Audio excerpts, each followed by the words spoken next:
Hi guys, welcome to our debate, tele-ABA versus in-home ABA. We're going to start off with some introductions. My name is Anna. I'll be the introducer for this group and the concluder for this group. We're going to tell us where we are from. So I'm from Germantown, Wisconsin, and my experience has been doing in-home ABA for about a year and a half now. Now I'll pass it over to Amy to introduce herself. Hello everyone, my name is Amy McLean and I am from Indianapolis, Indiana, and I don't have much experience with the tele-ABA side of things, which I will be summarizing for, but excuse me, the company that I do work for does in-home therapy, so I have experienced that quite a bit, but it's been great to learn about these things, and I'm going to pass it over to Yanan. Hi everyone, my name is Yanan. I'm from San Francisco, California. I have been doing in-home ABA session for about 2 years now, and today I am the summarizer for in-home ABA session. Now I'm gonna pass it to Samantha to introduce herself. Hey guys, my name is Samantha DeSanto. I'm from Piscataway, New Jersey. I currently work at a private school with children with autism, and I do in-home therapy after that as well. I will be the researcher and illustrator for this debate. Now I'm going to pass it off to Kelsey. Hi, my name's Kelsey. I'm from San Diego, California. I will be the researcher and illustrator for in-home ABA. The experience I have is in-home ABA one-on-one as well as in-school and recreational and social skills programs. All right, so just to give you a little bit of a background on how these two methods of therapy are structured, tele-ABA is done over online or video, kind of like we're doing right now. And whereas in-home ABA, you'll have a therapist that'll come into the home and actually do the therapy. With tele-ABA, you have the parent doing the therapy. So some of the points we're going to cover today, we'll start off with family involvement. So obviously parents have a much bigger role with tele-ABA because they are the ones implementing the therapy. So they have to learn all the procedures that a therapist would if they were actually doing in-home ABA. And one of the major things that we found with in-home ABA is that there are some significant influences on relationships and family life with therapy. Next, we'll talk about accessibility. So we'll talk about how different things as far as flexibility for both types of methods, how much they cost, what travel time is like, and where the professionals are involved. And that leads us into our third point, professional involvement.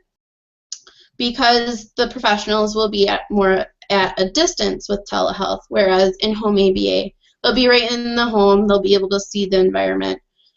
And I think this is a very important part because they'll be able to make changes immediately and things like that, whereas you're relying more on parents with tele-ABA. But a thing with that is that parents may know their children the best, so it kind of gives and takes. So now I will hand it off to Amy, who will summarize for tele-ABA on family involvement. All right, so like Anna said, with tele-ABA, the sessions are conducted in the home over via video chat, like she said, similar to like we're doing now. So the parents would be required to have a computer with webcam capabilities so that they could interact with the BCBA or therapist to receive feedback on their implementation of therapy, to get suggestions, and a lot of this is going to be real-time service, just like it would be at home. So we believe that family and parent involvement is very significant to this therapy method because the parents are the ones implementing therapy. One really great thing about tele-ABA, it allows parents to increase their confidence with doing therapy with their child. So if they learn something in the next year with their child, in coming years they can use a lot of those same concepts with their learner. In some research, it says that if parents had to choose between having no therapy at all and having telehealth, they would choose telehealth, even though some parents do experience technical difficulties. So it is a pretty neat thing that families can be involved. Um, it is somewhat of a concern, I guess, that parents could have difficulty implementing different treatment options, but studies also show that parents do have similar treatment fidelity and have shown noticeable results throughout their training over tele-ABA. They have similar levels of efficacy in the home as they do with tele-ABA. And lastly, overall, the parents can gain confidence while doing therapy with their children. So they come into the scenario being a large part in their life, and they can end up just being a better influence on their child's life. So now I will pass this along to Samantha, who will support this point with some research. So a little bit about family involvement in research for tele-ABA. It allows the parents to be involved in therapy. It increases the potential confidence and the skills, and that's Bosvert and Hall, 2013. Next research point is a study detailing parents' treatment fidelity showed noticeable results. It showed decreased behavior and an increase in functional communication training while using telehealth for parent training. That statement was made by Seuss et al., 2014. And lastly, if parents had to choose between no therapy and telehealth, even with technological difficulties, they would choose telehealth for their child. And that was Ashburner et al., 2016.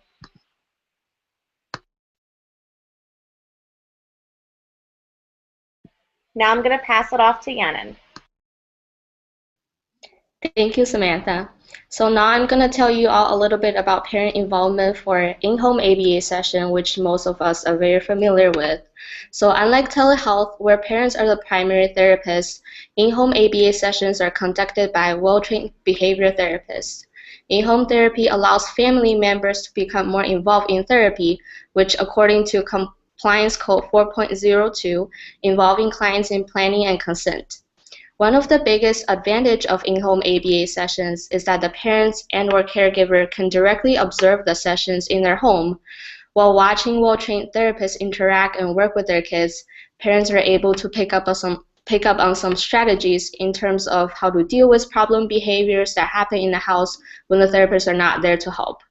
And not just problem behaviors, parents are also able to learn how to interact and play with their kids in general through these direct observations. From my experience, most kids with autism have difficulties communicating what they want, and then they often resort to throwing little temper tantrums, such as crying and then throwing toys. And some parents don't really know what to do in situations like that, and most of the time it ends up with parents just giving in because that simply stops the crying, and then from the kids, stop the kids from being upset. With the ability to be involved in sessions and constantly observe the therapist interaction, parents are able to gradually learn to build a more nurturing relationship with their kids. On the other hand, siblings of children with autism are also able to learn to better interact through modeling of the therapist. I personally work with a 5-year-old boy, and his older brother is consistently involved in the therapy sessions. Through our facilitation and modeling, the older brother has become a little therapist himself. Before, he would argue and even fight with my client when he wanted to play with a specific game, but now he tells my client, if you want to play with that, first you have to play with this. So just like him, a lot of the siblings of our clients have learned to better and more effectively communicate, which leads to stronger and more positive relationships in the family. So now I'm going to pass it off to Kelsey, who's going to provide you a little bit more research on that. All right, like Yannin said, one of the key elements of family involvement in in-home ABA sessions is that there are more opportunities for social interaction to occur in family settings. So according to McPhillamy and Dillenberg in 2013, they cited results showed that ABA-based interventions had a significant positive impact not only on the lives of the child, in particular of areas of communication, challenging behaviors, and independence, but also on the family as a whole and their overall quality of life. Grindle also found that through better play and communication skills, kids with autism were better able to communicate with their siblings. Like Yannon said, that these communication skills that these in-home therapies provide allow better interactions with the child to get the needs and what they want from their siblings, but also able to better play with their siblings and create like a more lasting relationship rather than just like yelling at each other or their sibling not understanding what they need at the moment or what they want. With this, they can also generalize to other settings. So they may be learning these skills in home with their parents and their siblings, but then they can generalize to the playground or to play groups or in the community as well. Now I'm going to pass it back to Amy for more telehealth.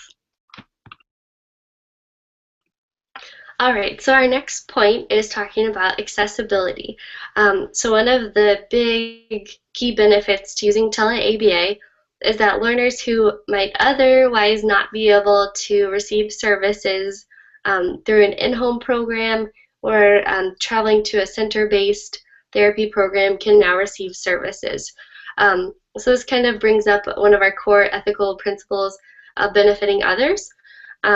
So where a learner may live in a remote or rural location where there are no centers or places for therapists to travel to, this is a really great option where they can still receive great quality therapy over a video.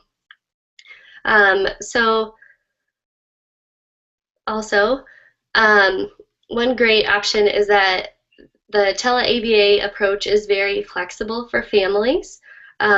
So for a family that maybe previously had to drive over an hour to receive services, now they can still be in their home and they can call up the BCBA when it's time to receive their therapy, and they're able to go about their life much easier. Another great point, tele-ABA is very cost effective. So whereas an in-home service for about a week is around $335, the cost for a telehealth service is around $58 per child. So a very significant difference.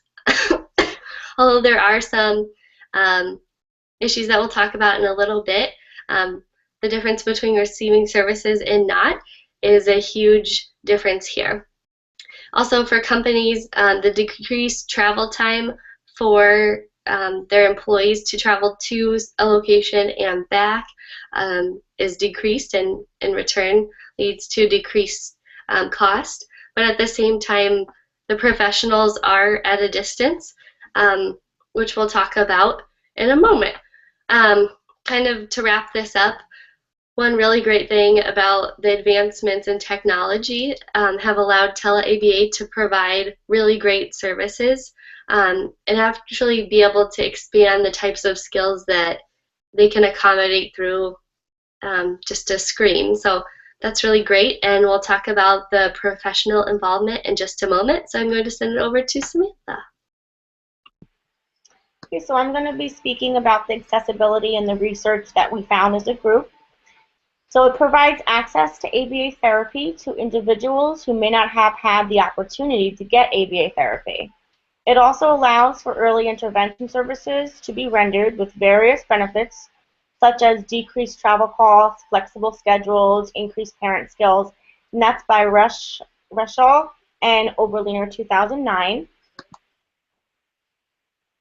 And now I'm going to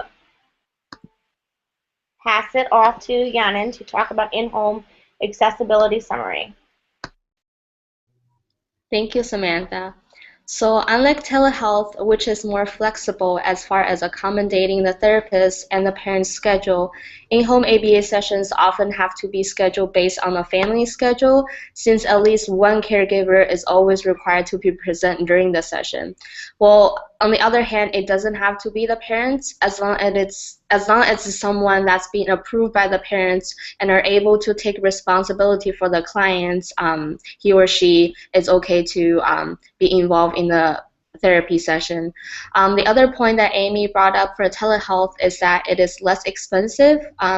In-home ABA sessions do cost more, but a lot of the insurance companies provide plans that cover services, and parents only have to pay a small amount of co-payment, which makes it more affordable to a lot of families.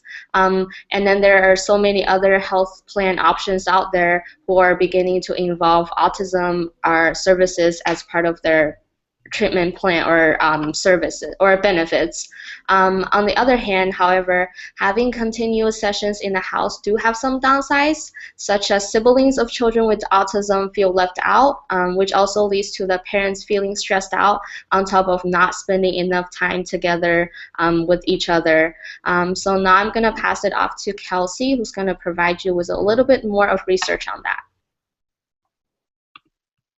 All right, like it was mentioned from both Amy and Yanin, in-home ABA sessions are more expensive. Wacker in 2013 found that for telehealth services per child was about $58 per week in comparison to ABA services per child cost about $335 per week.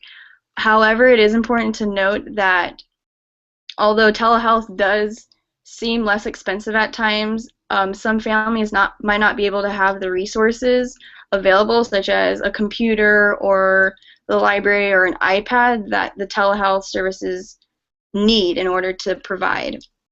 Like Yana also mentioned, there is family stress. So with it being less accessible and having a more rigid schedule that has to work around the family, 20 out of 27 families concerned, more than 1/3 of respondents indicated that the sibling felt that he or she received less attention than the child with autism.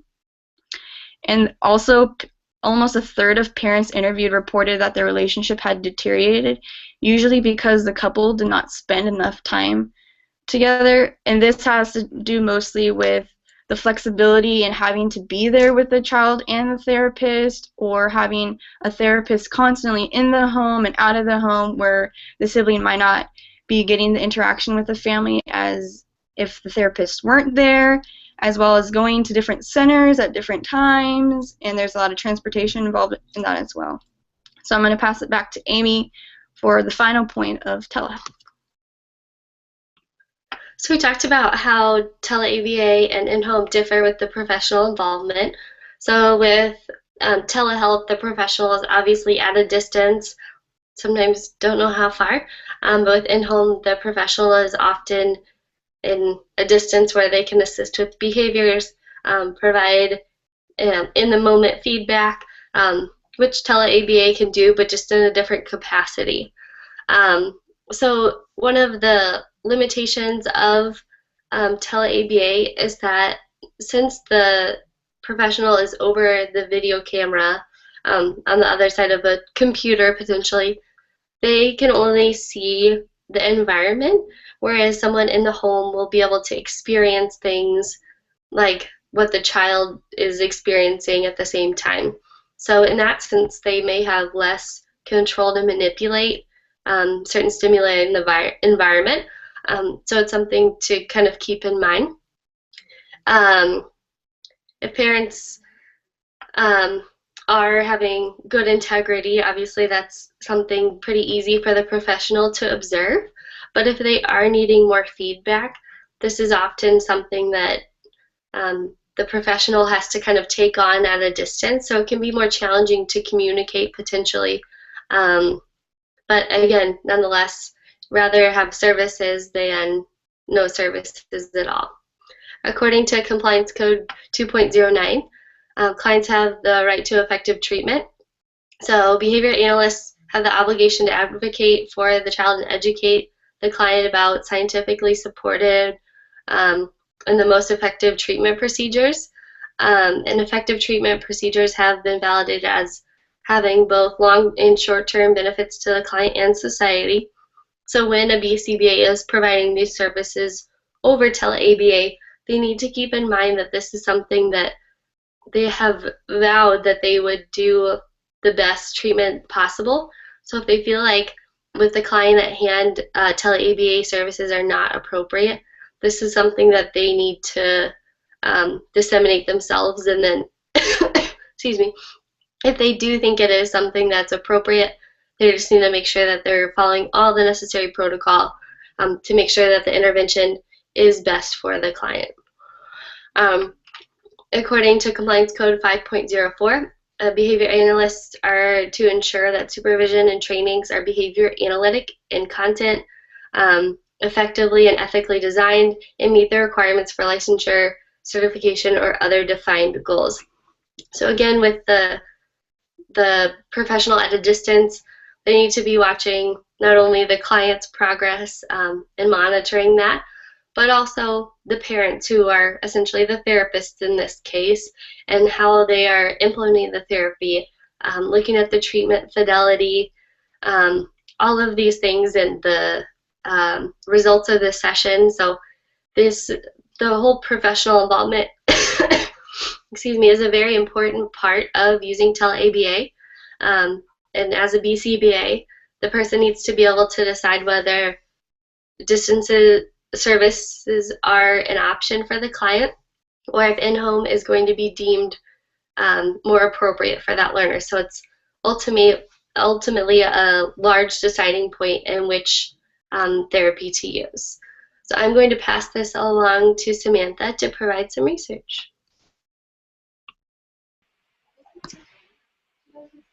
Okay, so like my peers have said in the past, as compared to in-home ABA therapy, telehealth ABA therapy has lower costs, which makes it more accessible to people everywhere. This is Richall and Oberliner, 2009, Wacker, Dalmu, Kopelman, Lynn Green, Q, and Waldron, 2013.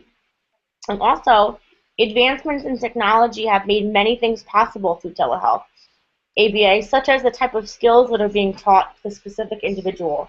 And that was by Simon, 2001.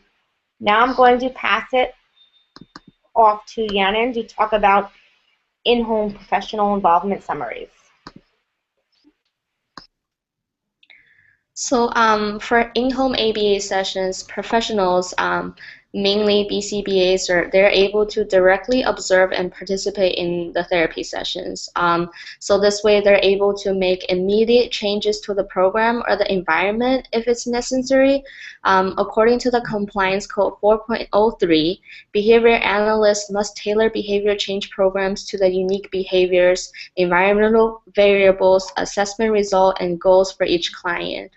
With the ability to check in anytime during the sessions, behavior analysts can make sure that the intervention or the programs are the best fit for that specific client.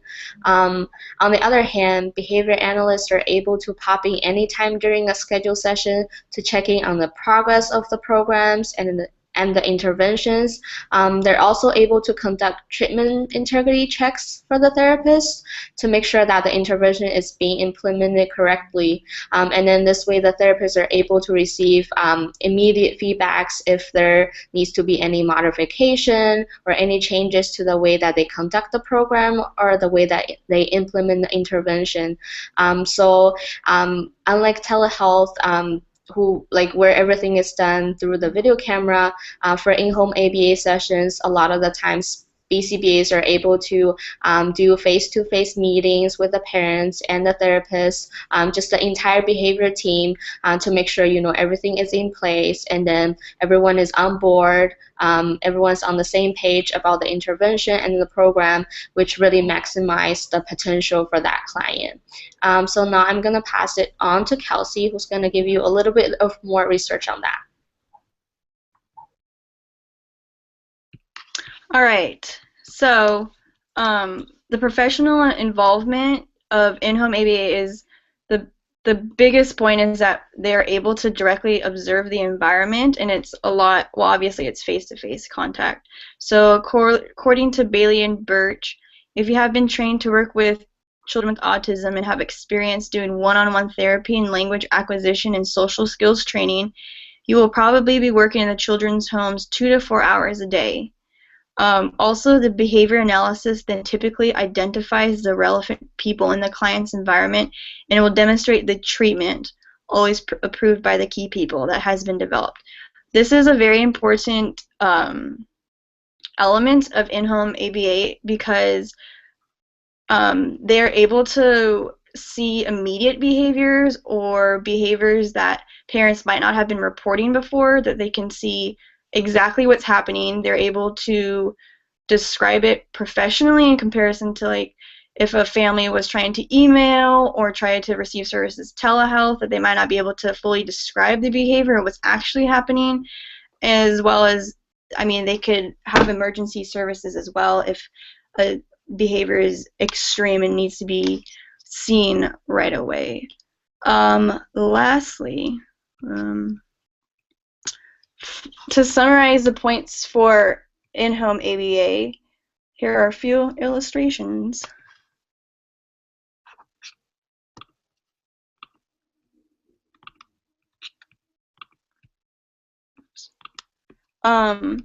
So, like we've mentioned a couple times, the practical benefits for the family is 100% of mothers and fathers interviewed said that their child's language and communication skills were improved, as well as about 80% of both mothers and fathers reported that their child's social skills improved.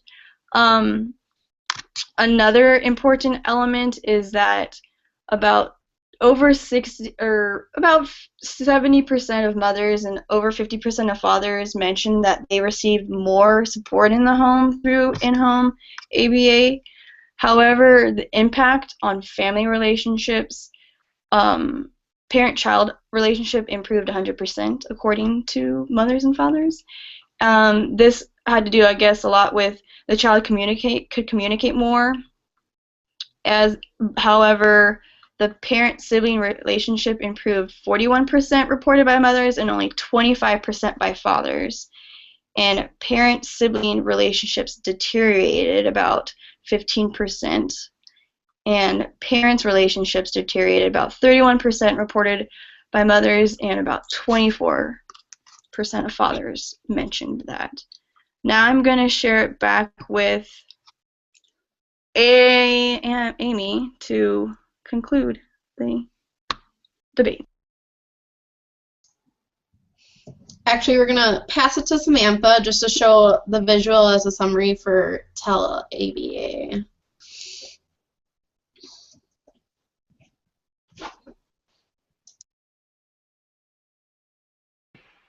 Okay, so this illustration, I hope everyone can see it, is the advantages and disadvantages of telehealth versus ABA. Some of the disadvantages is that they could have technical difficulties or the need for initial face-to-face service. So if they need the face-to-face service, and obviously that's not possible for telehealth, then that's a disadvantage. Some of the advantages are, reductions, cost, time, and travel. There's access to support at home. The connections or the team members, the connections between the therapists. There's usually various therapists assigned to one child, to the BCBA, flexible, regular, and ongoing support, and upskilling parents and local service providers. Now I'm going to pass it off to Anna as she will do our conclusion. Okay, so we have discussed a lot of benefits and disadvantages to both sides. And I think that it's particularly important for parents because if you're deciding which method to go with, even if you're not in an area that may have a lack of therapists to come out to you for in-home ABA, I think maybe because of cost benefits and things like that, or if you just want to be more involved with your individual child, I think that maybe telehealth is an option, but you may not feel like you have the personal skills to provide therapy for your child. So I think it really is, this presentation is really a good way of finding out which one you might be interested in or have a better fit for. But as a group, we found information from Wacker, Berg, and Harding of 2004 about the reduction of problem behavior. For telehealth, it was 93.5%, and for in-home ABA, it was 94.14%. So they're pretty similar, which is kind of a big deal because I think that, this being said, tele-ABA is another option, and it may open up a bunch of doors for families who could not have services before. So I think that's really cool, and it's really important. So that will conclude our debate. Now we will move into having some questions, whether it be from the audience or if one of you guys have a specific question. All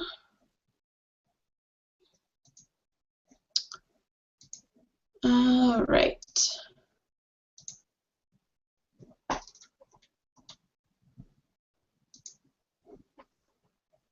Looks like, okay.